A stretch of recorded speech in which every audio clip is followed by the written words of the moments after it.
What I have here are 3 pens that look very similar. All 3 of them are plastic. All 3 of mine, at least, are black. All 3 of them have the semi-hooded Stylepoint nib. And all 3 of them have the polished band and, well, the nib you can see on this one, which would be the Imperial I, is gold plated and the band is gold plated. So this video really isn't on the Imperial I. What it's on is these 2 right here, which are the back to schools. And the reason I'm making this video is because I come across them all the time where people are still saying that the back to school is the Imperial I. Easy way to tell if you have one, or if you're looking to buy an Imperial I, don't spend Imperial I prices on a back to school. Now you can see the difference. The Imperial I has a color matched cap to the barrel, whereas the back to schools have chrome plated caps. Also, you can see the Imperial is longer when it's capped than the back to schools. It's also a little bit beefier, it's thicker. So I just wanted to make that clear because I still see them where people are saying that, calling these Imperial I's. This is, I don't know what the Imperial I's are going for now. These are probably around $10 each. And you can see the difference in these 2 is one has a slanted cap at the top and the other one is flat. One with the slanted top came with a pencil, so that was a set.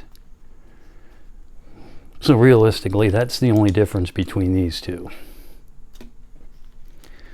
Now, as far as the dimensions, because this one is going to be a little bit taller because it's got that slant that goes up there instead of flat, this one is capped at 4 7/8 of an inch, or 12.38 centimeters. Uncapped, it's coming in at 4 5/8 or 11.75 centimeters. And then when you post it, comes in at 5 3/4 inch or 14.6 centimeters. The one with the flat cap is 4 3/4, so 1/8 of an inch shorter. So that little angle there gives it an extra 1/8 or 12 centimeters. Uncapped is going to be the same. It's going to be 4 5/8 because they are the same pen, or 11.75 centimeters. And then posted, you're going to lose that 1/8 again. So it's going to be 5 5/8 of an inch or 14.3 centimeters. And these are all cartridge pens.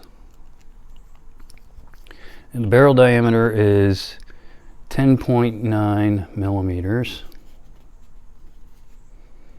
Neither of these are inked up because I have not used them in a while. This one doesn't even have a cartridge in it.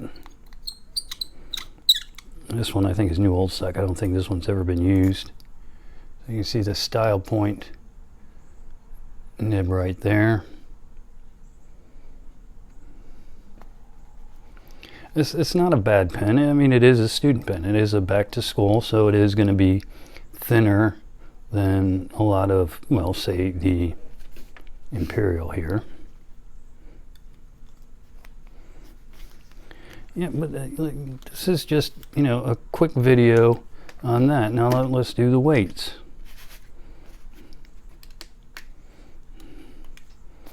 Of course, I got to drag out these 2 here. All right, so the one with the slanted cap is coming in at 11.37 grams. 11.74 grams. Compare that to a big disposable coming in at 5, and a traditional Parker Jotter is coming in at 15.42. So they are lightweight pens. Still got watches on the mind. So, and you know, this is not very heavy either. This video is not on the Imperial I, but I just wanted to show people that there is a difference between these pens. And I'll do a video on this at some point too. So I've got so many pens that it just frustrated me that I saw this going on. And you know, like I said, if you have one and you want to know what it is, maybe this will help. If you're looking to buy one and you don't know the difference, maybe this will help. Or if you want to sell one and you don't know, because I think what ends up happening on, you know, online in these auction websites or whatever is that people don't know what the pen is. It's easy to not pay attention to that kind of stuff if you have no interest in them, if you just use them. But I think that people are not necessarily trying to be deceptive, a lot of them. I think what they do is they just Google, you know, Sheaffer fountain pen, and they look for the thing that looks closest. They see this and they say, oh, that must be an Imperial I. Don't pay, like I said, I don't know what Imperial I's are going for. Don't pay $50 or $40 for a $10 pen. You probably find these are probably all over the place. These were made in the, I believe, the mid 60s, 64, 65, around that time.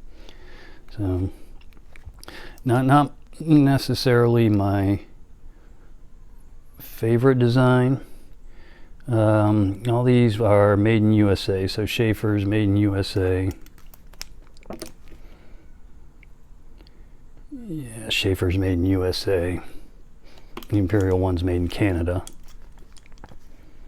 So, oh, I got Parker Judd here. That doesn't belong here. You belong here. This is a pencil. You can see twist and lead comes out. Pretty standard. So anyway, okay, there it is. The Sheaffer Back to School. I believe these are part of the Scripsert bunch of Sheaffer pens. So, well, if you got anything out of this video, hopefully you did. Just go ahead and click like.